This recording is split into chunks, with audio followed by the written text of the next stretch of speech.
Proverbs chapter 3 verse 12.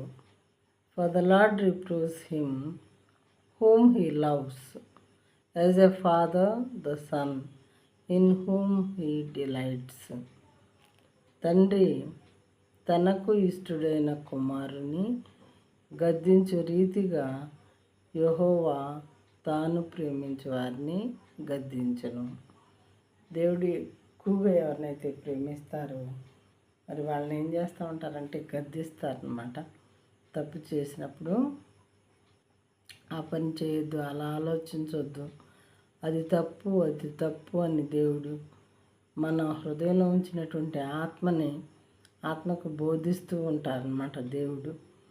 అట్లాగే ఇంట్లో కూడా మనం చిన్న బిడ్డలు ఏమైనా తప్పు చేస్తే వద్దు నాన్న అలా అనకూడదు, ఆ పని చేయకూడదు అని మనం చెప్తూ ఉంటాం కదా.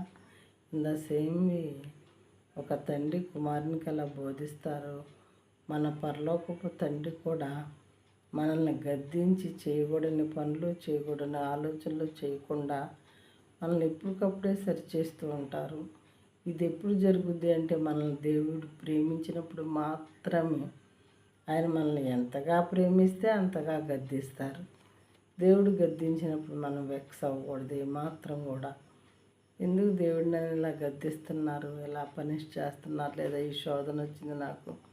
దేవుడు ఎప్పుడు మనుషులను శోధించడం, బాధ పెట్టడం పర్పస్గా మన క్షేమం కోసమే ఈ బాధ వచ్చింది, ఇబ్బంది వచ్చిందంటే దీని ద్వారా మనకేదో నేర్పించదలుచుకున్నారు దేవుడు అని మనం అర్థం చేసుకోవాలి.